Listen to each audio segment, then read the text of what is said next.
नमस्कार.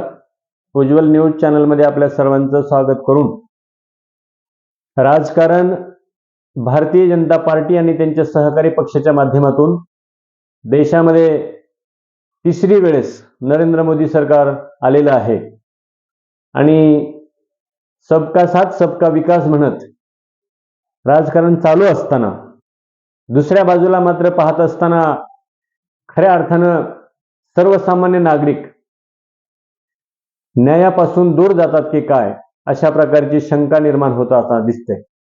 कारण परवा न्यायालयीन कोठडीमध्ये परभणीतील सोमनाथ सूर्यवंशी यांचा मृत्यू झाला आणि या प्रकरणामध्ये वंचित बहुजन आघाडीचे राष्ट्रीय अध्यक्ष असलेले सन्माननीय प्रकाश दादा बाळासाहेब आंबेडकर यांनी स्वतः वकिलीचा कोट अंगावर घालून सुप्रीम कोर्टामध्ये हा खटला लढवला आणि त्या खटल्यामध्ये सुप्रीम कोर्टाने निकाल दिलेला आहे की त्या न्यायालयीन कोठडीमध्ये सोमनाथ सूर्यवंशी यांचा पोलिसाच्या मारहाणीमध्ये मृत्यू झालेला आहे. त्या पोलिसांवर गुन्हे दाखल करावेत म्हणून. परंतु सुप्रीम कोर्टाचा आदेश आल्यानंतरही महाराष्ट्रातील मुख्यमंत्री जे विद्यमान गृहमंत्री आहेत आणि त्या मुख्यमंत्र्यांनी मात्र अज्ञातावर गुन्हे दाखल करा अशा प्रकारचा त्या ठिकाणी निर्णय घेतलेला आहे. मला वाटतं अज्ञातावर गुन्हे दाखल करण्याची आवश्यकता भासणार नाही, कारण गृह मंत्रालय आणि सुरक्षा व्यवस्थेतील ते कर्मचारी आहेत.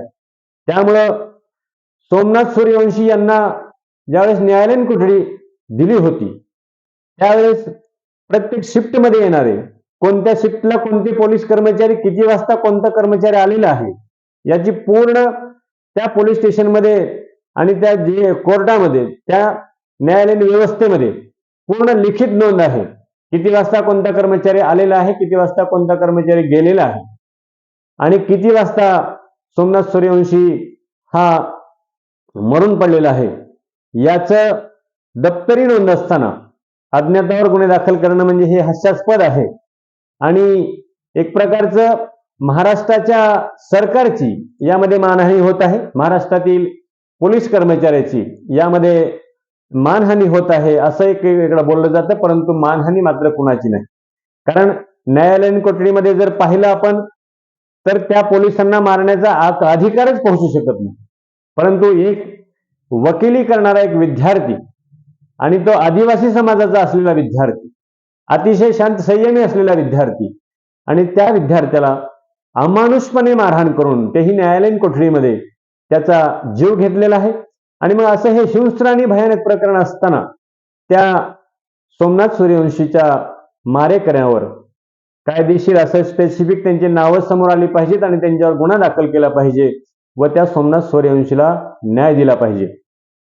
तिकडे आपण बघितलं तर संतोष देशमुखचे मारेकरी आणखीही प्रलंबित प्रकरण आहेत. संतोष देशमुखचा जो वकील होते ते उज्ज्वल निकम आता सध्या राज्यसभेवर खासदार होऊन गेलेले आहेत आणि म्हणून त्यांचा निकाल पेंडिंग आहे.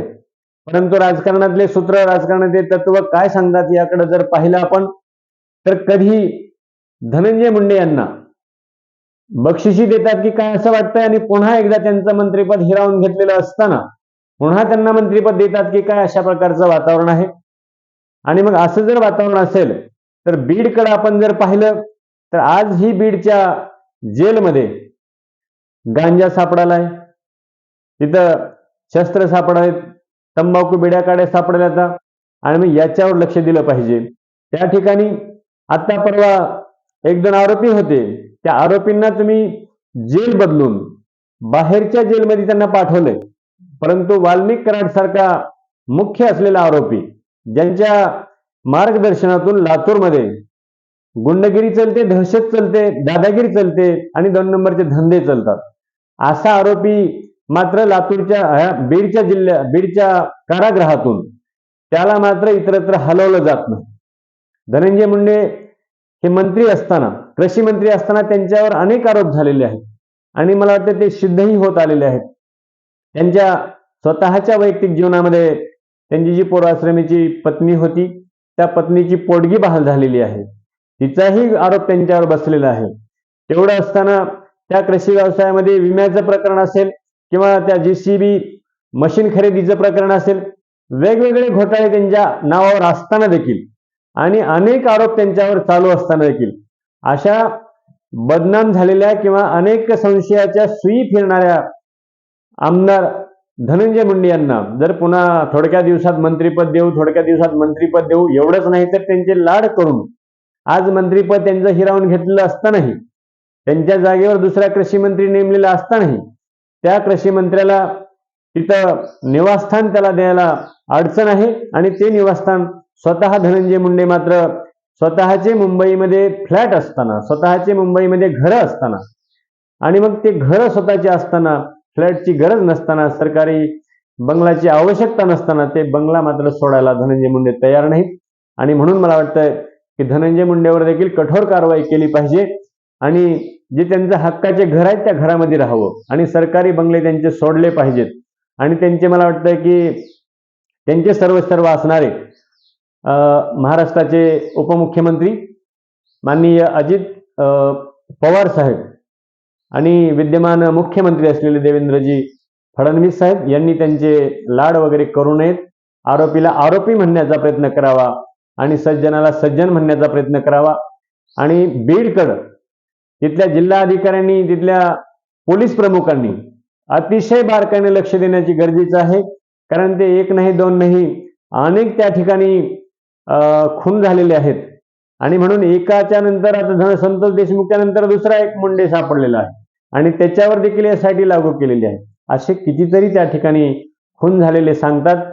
आणि मग तसं जर असेल तर मला वाटतं की खऱ्या अर्थानं बीड जिल्ह्यातील स्थानिक पोलीस कर्मचारी असतील, पोलीस अधिकारी असतील, जे पूर्णची पूर्ण महाराष्ट्राचे मुख्यमंत्री असलेले जे स्वतःकडे गृहमंत्री पद आहे यांनी पुढाकार घेऊन त्या बीडमधील पोलीस यंत्रणा थोडी जरा नौखी करावी, जागरूक करावी आणि बीडला जेवढं शांततेचं स्वरूप देता येईल जेवढं आता, कारण दिवसाढवळ्या त्या ठिकाणी पिस्तुलीतून, बंदुकीतून गोळ्या झाडण्याचे प्रकार होत आहेत. दिवसाढवळ्या त्या ठिकाणी आजही मारहाण करत आहेत, आजही जीवघेणे हमले होत आहेत. आणि मग असं जर असेल तर जे आपण तिथले SP आपण म्हणतो अतिशय कर्तृत्ववान आहेत, अतिशय धाडशी आहेत, अतिशय अभ्यासू आहेत, म्हणून ते काय करतात नेमकं, हा प्रश्न समोर पडलेला आहे. आणि म्हणून महाराष्ट्राच्या मुख्यमंत्र्यांनी आणि बीडचे पालकमंत्री असलेल्या अजितदादा पवार यांनी धाडसानं आणि हिमतीनं बीड जिल्ह्याकडे स्वतः वैयक्तिक लक्ष देऊन त्या बीड जिल्ह्याला सर्वसामान्याला सुखी कसं राहता येईल, सर्वसामान्याला आनंदी कसं राहता येईल याकडे लक्ष द्यावं. आणि परभणीमध्ये अतिशय सर्वसामान्याचा तो सोमनाथ सूर्यवंशी विद्यार्थी आहे, त्याचे पूर्ण परिवार हा अतिशय उपेक्षित सर्वसामान्य जीवन जगणार आहे. त्याला तात्काळ आर्थिक मदत करावी आणि त्याच्या आरोपींना कठोरातली कठोर शिक्षा द्यावी, बिलकुल त्याला फासावर शिक्षा द्यावी. कारण आज आपण पोलीस कारवाया बघतो, पोलीस यंत्रणा बघतो. काल आपण पाहिलंय की एक व्हिडिओ सोशल मीडियाला व्हायरल होत आहे की एक आरोपी क्षुल्लक कारणावरून त्याला आरोपीला बीडच्याच मंत्री असलेल्या पंकजाताई मुंडे यांना भेटण्यासाठी तो आरोपी चाललेला आहे. तर DYSPच्या पोस्टचा माणूस तो आणि एकदम असं थिल्लर किंवा हुल्लडबाजी करत असलेला महागुण येऊन त्या आरोपीला लात घालतो आणि हा लात घातलेला व्हिडिओ व्हायरल होत आहे. म्हणून त्या DYSP असलेल्या अधिकाऱ्याला उद्धट वर्तन केलं म्हणून त्याला तात्काळ निलंबित करण्यात यावं आणि त्याची सर्व्हिस सेवेमधून देखील त्याला तात्काळ रद्द करण्यात यावं. अशा प्रकारची जर कठोर कारवाया आपण जर केलेल्या असतील तर मला वाटतंय पोलीस यंत्रणेवर देखील अंकुश किंवा लक्ष देण्याची गरज आहे. कारण आपण पाहतो की पुण्यामध्ये कोथरूडला जे प्रकरण घडलं की एक महिला घरातील भांडणामुळं, नवऱ्याच्या त्या त्रासामुळं ती पळून गेली बिचारी आणि त्यांच्या मैत्रिणीकडे राहिली. परंतु त्या 3 मैत्रिणीच्या घरामध्ये एक सेवानिवृत्त असलेल्या कर्मचाऱ्याने त्याच्या मुलाचा अत्याचार पाहून त्यांनी पोलीस यंत्रणेचा पाठबळ घेऊन त्या महिलांच्या बेडपर्यंत जायचं, त्यांना अक्षरशः त्यांच्या शरीराला हात वगैरे लावून त्यांच्या विनयभंगाचे भूमिका त्या ठिकाणी घेऊन त्यांना मारहाण करून त्यांची छेडछाड काढून ही त्रास दिलेला आहे. आणि त्या 3 महिलांचं म्हणणं, त्या मुलींचं म्हणणं आहे की या लोकांवर कठोर कारवाई झाली पाहिजे, यांच्यावर गुन्हे दाखल झाले पाहिजे, त्यांच्यावर अॅट्रॉसिटी दाखल झाली पाहिजे. परंतु त्यांच्यावरही निष्काळजीपणा दाखवून पोलीस त्या ठिकाणी अतिशय दुर्लक्ष करत आहेत. कारण त्या ठिकाणी स्वतः वंचित बहुजन आघाडीचे राष्ट्रीय नेते असलेले प्रकाश आंबेडकर त्या ठिकाणी फोनवरून त्या अधिकाऱ्याला बोलतात की तुम्ही त्या तात्काळ त्या मुलींना जे त्रास देणारे बदमाश लोक आहेत त्यांच्यावर गुन्हे दाखल करा, परंतु गुन्हे दाखल होत नाहीत. दुसऱ्या दिवशी एक वंचित बहुजन आघाडीचं युवा नेतृत्व असलेले सुजात आंबेडकर आणि त्यांच्यासोबत राष्ट्रवादीचे आमदार रोहित पवार हे दोघांनीही त्या ठिकाणी रात्रभर आणि दिवसभर बसून आंदोलन केलं, परंतु आजपर्यंत त्यांच्यावर गुन्हे दाखल झालेले नाहीत.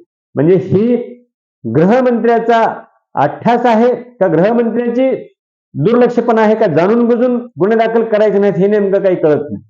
आणि म्हणून मला वाटतंय खऱ्या अर्थानं मी तर याच्या पुढे जाऊन आम्ही वृत्तनिवेदनातून सांगतो की महाराष्ट्राचे विद्यमान मुख्यमंत्री देवेंद्र फडणवीस यांनी तब्बल तिसऱ्या वेळेस महाराष्ट्राचा मुख्यमंत्री होण्याचा बहुमान प्राप्त केलेला आहे, परंतु तिन्ही वेळेस जे गृहमंत्री आहे राज्याचं ते गृहमंत्र्याचा स्वतंत्र कारभार त्यांनी जर पारदर्शीपणे दिला तर मला वाटतं की निश्चित पोलिसावर अंकुश ठेवता येईल आणि महाराष्ट्रातलं पोलीस प्रशासन हे दक्ष आणि कर्तृत्वशील बनवता येईल. त्यासाठी आमचं हे उज्ज्वल भारत न्यूज चॅनल महाराष्ट्राच्या मुख्यमंत्र्यांना जाहीर आवाहन करतंय आणि एक विनंती करते समाजातून म्हणून महाराष्ट्रीयाच्या वतीनं की आपण कर्तृत्ववान होतकरू अभ्यासू महाराष्ट्राचे मुख्यमंत्री आहात आणि मग आपण ह्या लोकाभिमुख नेतृत्व असलेले मुख्यमंत्री आहात.